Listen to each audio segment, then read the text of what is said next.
Howdy. Today on Lego Bat 86, I'm going to do Chapter 1 of Harry Potter and the Sorcerer's Stone.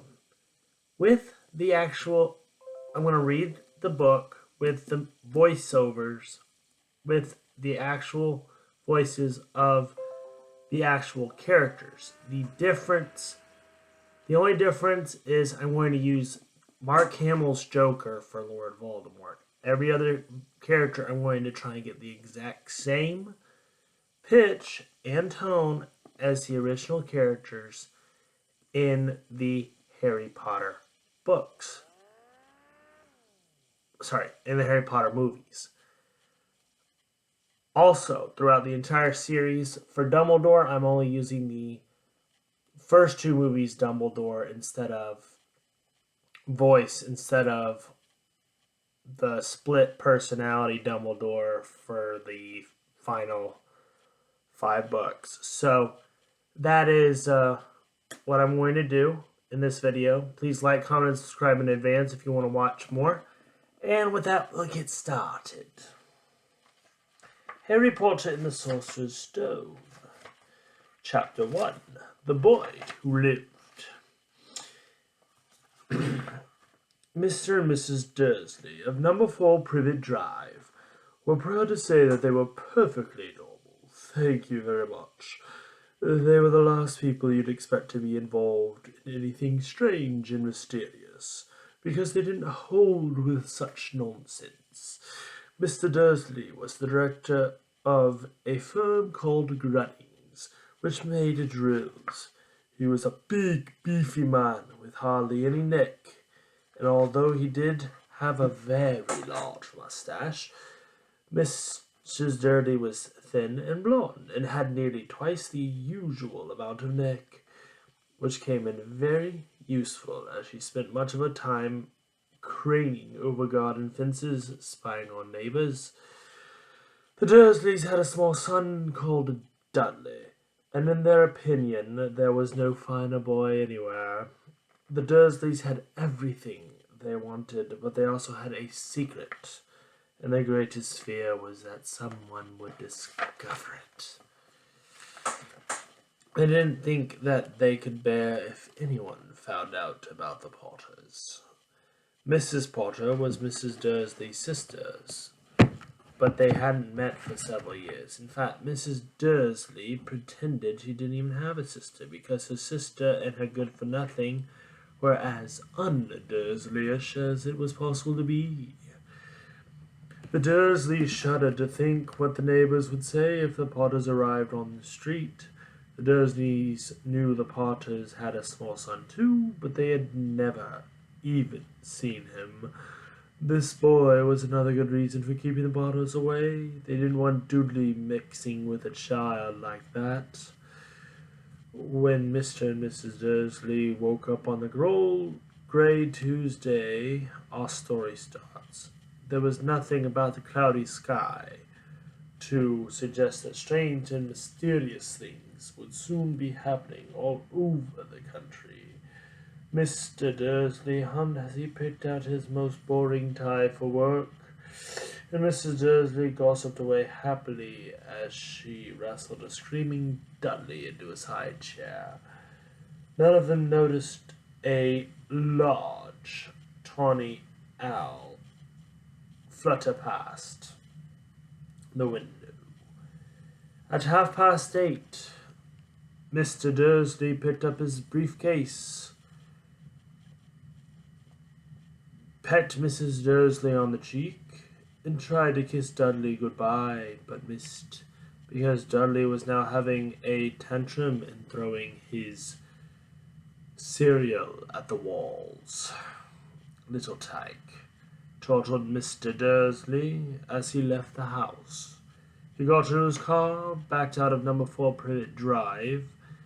It was on the street corner that he noticed the first signs of something peculiar. A cat reading a map. Not a cat in the hat, of course. For a second, Mr. Dursley didn't realize what he had seen. Then he jerked his head around to look again. There was a tabby cat standing on the corner of Privet Drive. but there wasn't a map in sight.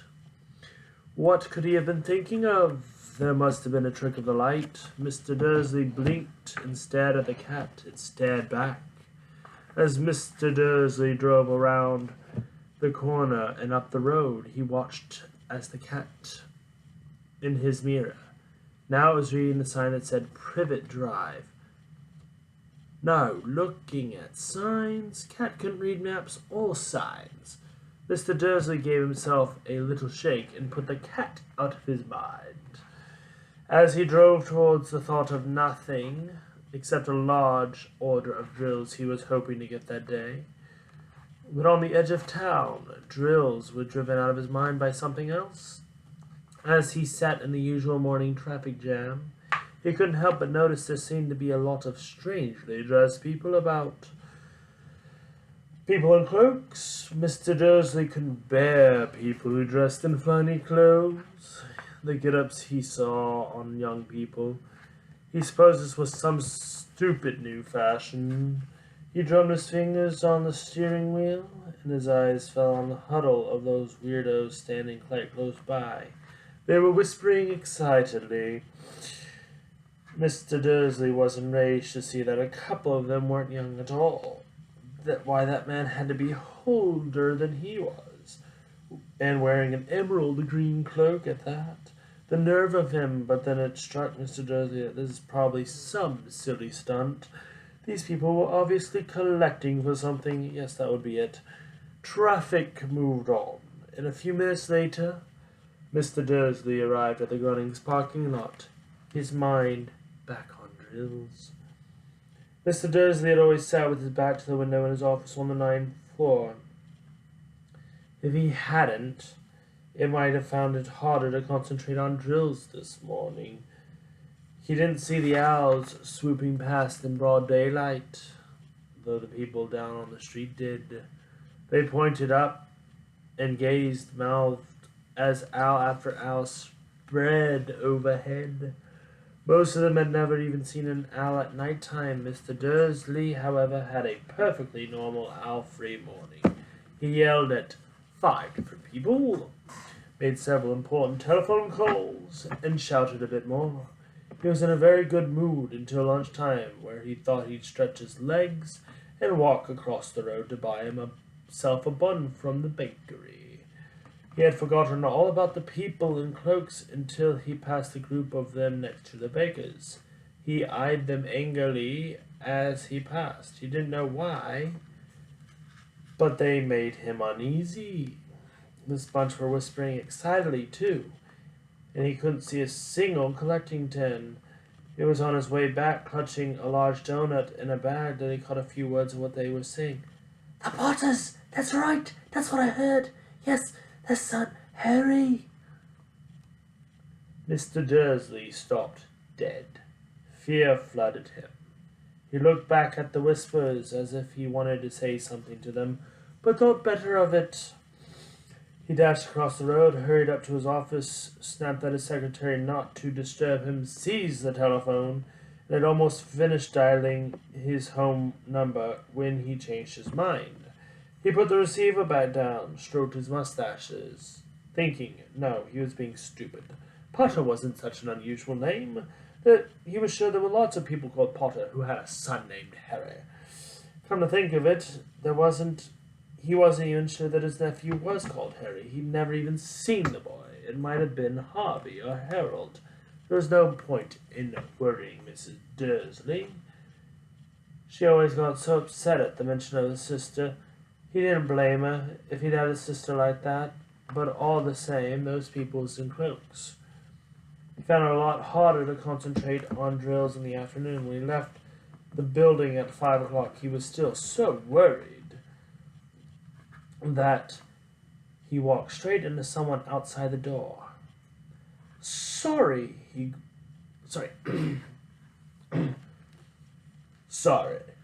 grunted, as the tiny old man stumbled over and almost fell. It was a few seconds before Mr. Dursley realized the man was wearing a violet cloak. He didn't seem upset at all at almost being knocked down to the ground. On the contrary, his face split into a wide smile, and in a squeaky voice he made a passerby stare. "Don't be, my dear sir, for there's nothing that could upset me today. Rejoice, for you know who is gone at last. Even muggles like yourself should be celebrating this happy, happy day." And the old man hugged Mr. Dursley around the middle and walked off. Mr. Dursley stood rooted at the spot. He had been hugged by a complete stranger, although he thought he'd been called a muggle. Whatever that was, he was rattled. He hurried to his car and set off for home, hoping he was imagining things which he had never hoped before because he didn't approve of imagination. As he pulled into the driveway of number 4, the first thing he saw, and it didn't improve his mood, was the tabby cat he'd spotted that morning. It was now sitting in the garden wall. He was sure it was the same one, the same markings around its eyes. "Shoo!" said Mr. Dursley loud. The cat didn't move. It just gave him a stern look. Was this normal cat behavior, Mr. Dursley wondered? Trying to pull himself together, he let himself into the house. He was still determined not to mention anything to his wife. Mrs. Dursley had a nice normal day. She told him over dinner how Miss Next Door's problems with her daughter and how Dudley had learned a new word, won't. Mr. Dursley tried to act normally. And time to catch the last report for the evening news. And finally, bird watchers everywhere have reported that the nation's owls have been behaving very unusually today.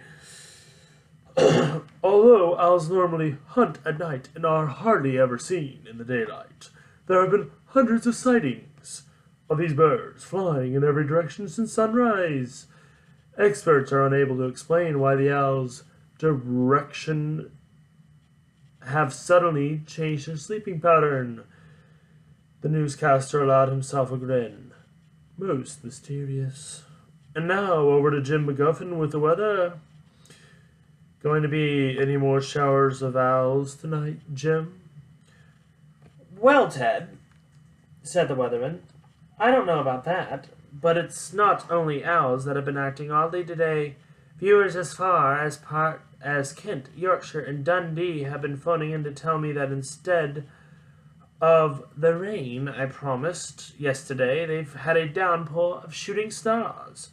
Perhaps people have been celebrating bonfire night early, but it's not until next week, folks. But I can promise a wet night tonight." Mr. Dursley sat frozen in his armchair. Shooting stars all over Britain, owls flying by daylight, mysterious people in cloaks all over the place, and a whisper about the Potters. Mrs. Dursley came into the living room, carrying 2 cups of tea. It was no good. He'd have to say something to her. He cleared his throat nervously. Petunia, dear, you haven't heard from your sister lately, have you?" As he had expected, Mrs. Dursley looked shocked and angry. After all, they normally pretended she didn't have a sister. "No, why?" "No," she said sharply. "Why?" "Funny stuff on the news," Mr. Dursley mumbled. "Owls shooting stars, and there were a lot of funny looking people in town today." "So?" snapped Mrs. Dursley. "Well, I thought maybe it had something to do with, her crowd." Mrs. Dursley sipped her tea through pursed lips. Mr. Dursley wondered whether he'd dared tell her he'd heard the name Potter. He decided he didn't dare, and instead he said as casually as he could,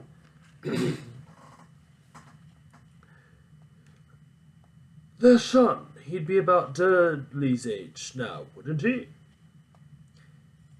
I suppose. Sorry. I suppose so, said Mrs. Dursley stiffly. What's his name again? Howard, isn't it?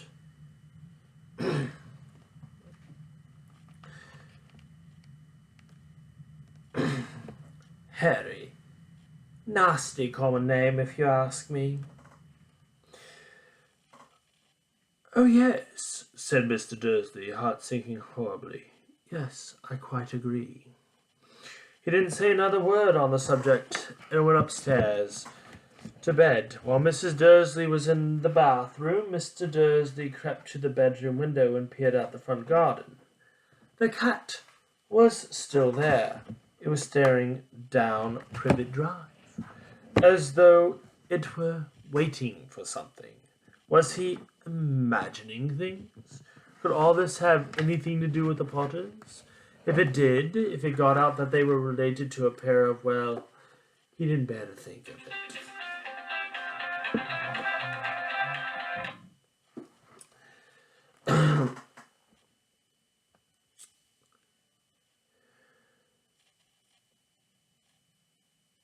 Sorry. He didn't think he could bear it. The Dursleys got on into bed. Mrs. Dursley fell asleep quickly, but Mr. Dursley lay awake, turning it all over in his mind. His last comforting thought before he fell asleep was that even if the Potters were involved, there was no reason for them to come near him and Mrs. Dursley. The Potters knew very well what he and Petunia thought of them and their kind, and he couldn't see how he and Petunia would get mixed up in anything that might be going on. He yawned, turned over. It couldn't affect him. How very wrong he was. Mr. Dursley might have been drifting into an uneasy sleep, but the cat on the wall outside was showing no sign of sleepiness. It was sitting as still as a statue, its eyes fixed unblinkably on the far corner of Privet Drive. It didn't so much as quiver when the car door slammed on the next street, nor when the two owls swooped overhead. In fact, it was nearly midnight before the cat moved at all. A man appeared on the corner the cat had been watching, appeared so suddenly and silently you would have thought he had just popped out of the ground.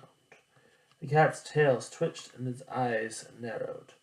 Nothing like this man had ever been seen on Privet Drive. He was tall, thin, and very old, judging by the silver of his hair and his beard, which were both long enough to tuck into his belt. He was wearing long purple robes and a purple cloak that swept the ground, and high-heeled buckled boots. His blue eyes were light, bright, and sparkling behind half-moon spectacles. His nose was very long and crooked, as though it had been broken at least twice. This man's name was Albus Dumbledore. Albus Dumbledore didn't seem to realize that he had just arrived in a street where everything from his name to his boots was unwelcome. He was busy rummaging through his cloak, looking for something, but he did seem to realize he was being watched, because he looked up suddenly at the cat, which was still staring at him from the other end of the street. For some reason, the sight of the cat seemed to amuse them. He chuckled and muttered, "I should have known." He found what he was looking for inside of his pocket. It seemed to be a silver cigarette lighter. He flicked it open, held it up in the air, and clicked it. The nearest street lamp went out with a little pop. He clicked it again. The next lamp flickered in the darkness. 12 times he clicked the put-outer until only the lights left on the whole street were the two pinpricks in the distance, which were of the cat's eyes of the cat watching him. If anyone looked out their window now, Even beady-eyed Mrs. Dursley. They wouldn't be able to see anything that was happening down on the pavement. Dumbledore put her out her back in his cloak, and set off down the street towards number 4, where he sat down on the wall next to the cat. He didn't look at it, but after a moment he spoke to it. "Fancy seeing you here, Professor McGonagall." He turned to smile at Tabby, but it had gone. Instead, he was smiling at a rather severe-looking woman who was wearing square glasses in the exact shape of the markings the cat had around its eyes. She, too, was wearing a cloak, an emerald one. Her black hair was drawn into a tight bun, looking distinctly ruffled. Okay,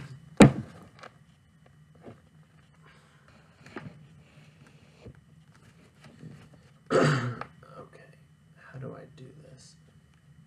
How did how did you know it? No. How did you know it was me? She asked. My dear professor, I've never seen a cat sit so stiffly. You'd be stiff if you were sitting on a brick wall all day, said Professor McGonagall. All day, when you could have been celebrating. I must have passed a dozen feasts and parties on my way down here. Professor McGonagall sniffed angrily. Oh, oh yes. Everyone's celebrating all right, she said impatiently. You'd think they'd be a bit more careful, but no. Even the Muggles have noticed something's going on. It was on the news. She jerked her head back at the Dursleys' dark living room window. I heard it. Flocks of owls shooting stars. Well, they're not completely stupid. They were bound to notice something. Shooting stars down in Kent. I'll bet it was Deodelius Diggle. He never had much sense.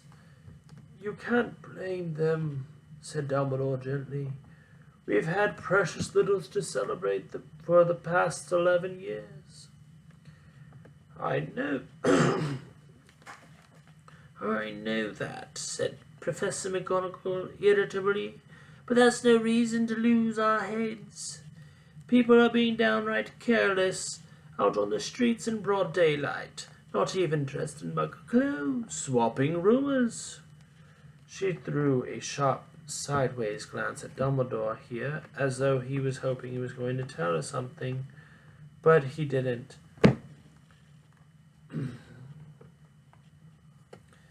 A fine thing it would be if on the day you-know-who seems to have disappeared at last, the Muggles would have found out about us all. I suppose he really has gone, Dumbledore. It certainly seems so, said Dumbledore. We have much to be thankful for. Would you care for a lemon drop? A what? A lemon drop. They're a kind of Muggle sweet I'm rather fond of. No, thank you, said Professor McGonagall coldly, as though she didn't think this was the moment for lemon drops. As I say, even if you-know-who was gone, my dear Professor, surely a sensible person like yourself could call him by his name. All this you-know-who nonsense for 11 years. I've been trying to persuade people to call him by his proper name, or Voldemort. Professor McGonagall flinched, but Dumbledore, who was unsticking 2 lemon drops, seemed not to notice. It all gets so confusing if we keep saying you-know-who. I have never seen any reason to be frightened of saying Voldemort's name. I know you haven't, said Professor McGonagall, sounding half exasperated and half admiring. But you're different. Everyone knows you're the only one you-know-who all right Voldemort was frightened of. You flatter me. Voldemort had powers I will never have. Only because you're too noble to use them.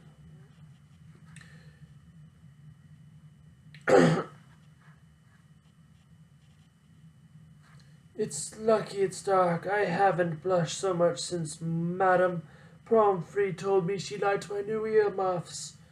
McDonald, Professor McGonagall shot a sharp look at Dumbledore and said, "The owls are nothing next to the rumors that are flying around. You know what everyone's saying about how he's disappeared, about what finally stopped him." It seems McGonagall had reached the point she was most anxious to discuss, the real reason she had been waiting on a cold, hard wall all day.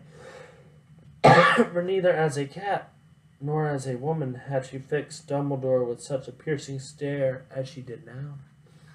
It was plain that whatever everyone was saying, she was not going to believe it until Dumbledore told her it was true. Dumbledore, however, was choosing another lemon drop and did not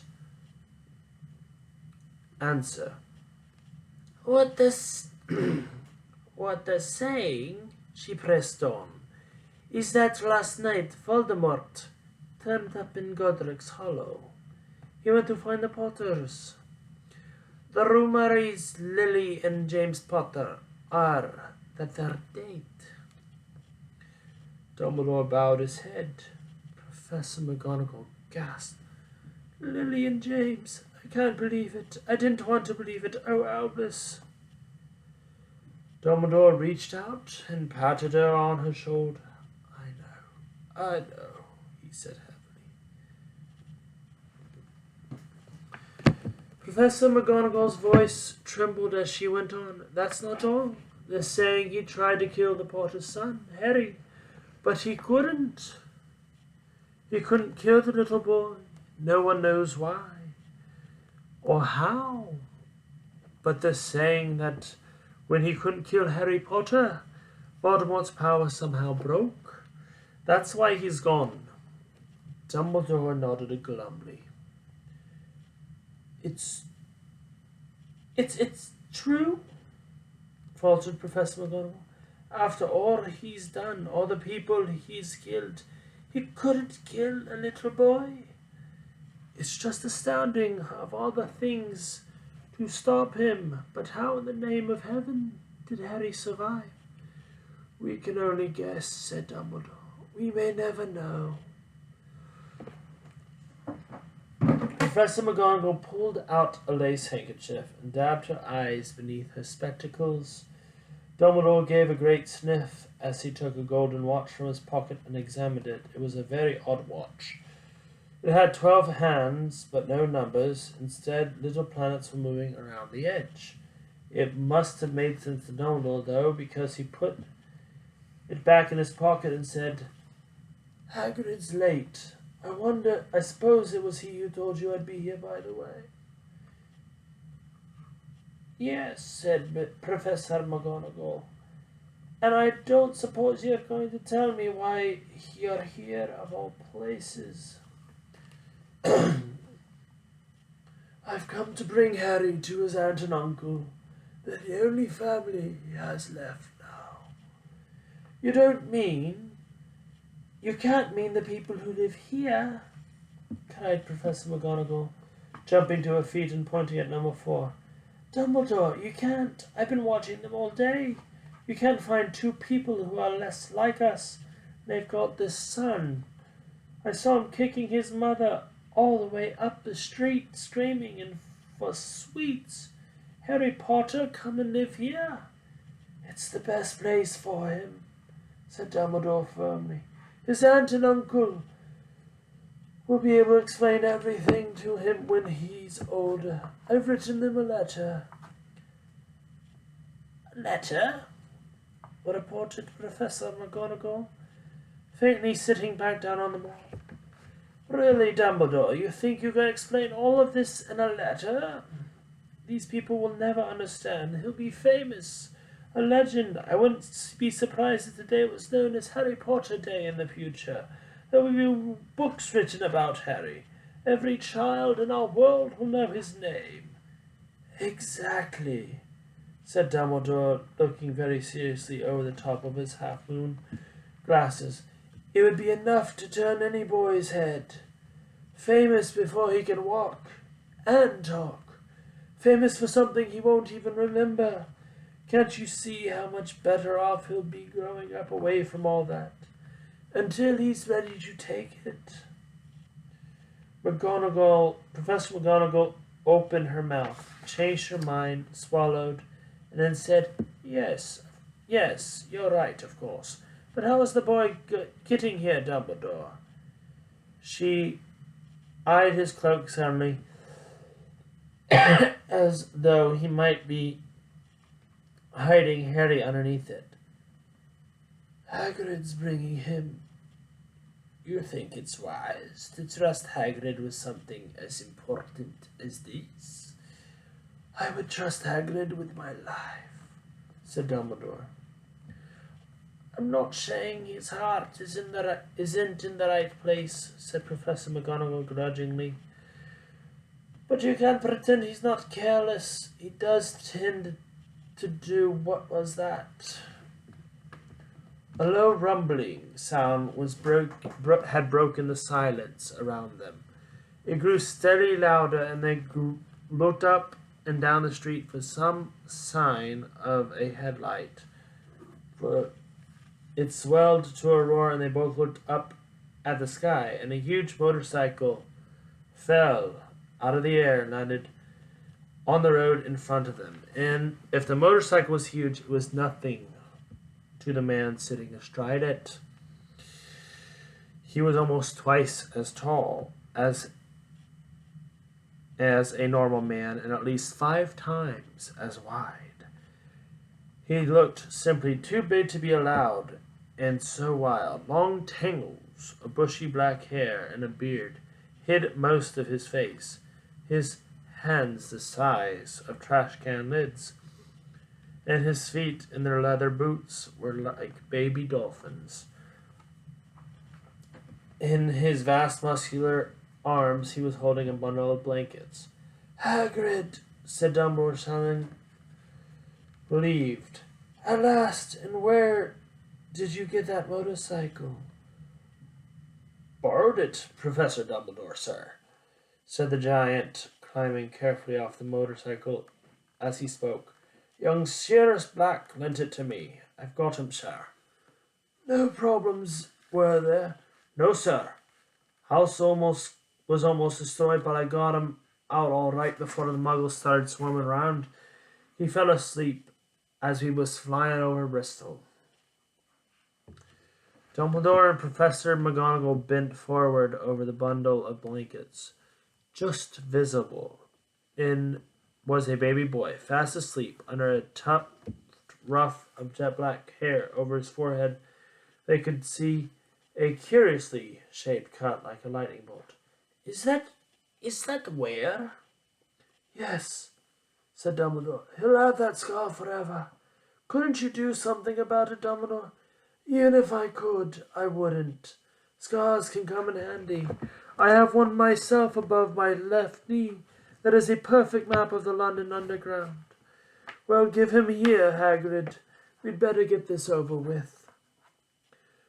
Dumbledore took Harry in his arms and turned towards the Dursleys' house. Could I say goodbye to him, sir? Asked Hagrid as he bent his great shaggy head over Harry and what must have been a very scratchy, whiskery kiss. Then suddenly Hagrid let out a howl like a wounded dog. Shh! Hissed Professor McGonagall. You'll wake the muggles. Sorry, sobbed Hagrid, taking out a large spotted handkerchief burying his face in it. But I can't stand it.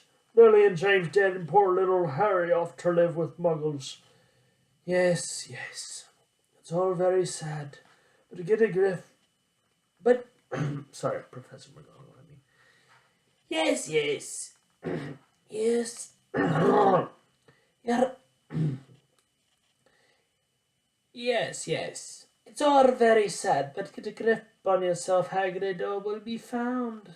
Professor McGonagall whispered, patting Hagrid on the back. gingerly on the arm as Dumbledore stepped over the low garden wall and walked to the front door. He laid Harry gently on the doorstep, took a letter out of his cloak, tucked it inside of Harry's blankets, and then came back to the other two. For a full minute the three of them stood, looked at the little bundle. Hagrid's shoulders shook. McGonagall blinked furiously, and the twinkling light that usually shone from Dumbledore's eyes seemed to have gone out. "Well," Dumbledore said firmly, "that's it. We've no business staying here. We may as well go join the celebration." "Yeah," said Hagrid in a muffled voice. "I'll be taking Sirius's bike back. Good night, Professor McGonagall." "Professor Dumbledore, sir."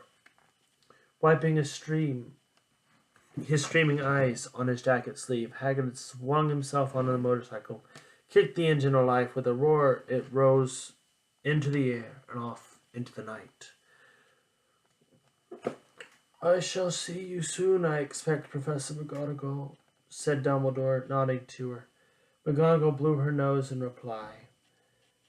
Dumbledore turned and walked back down the street. On the corner he stopped and took out the silver put-outer. He clicked it once, and the 12 balls of light sped back to their street lamps so that Privet Drive glowed suddenly orange, and he could make out a tabby cat slinking around the corner at the other end of the street.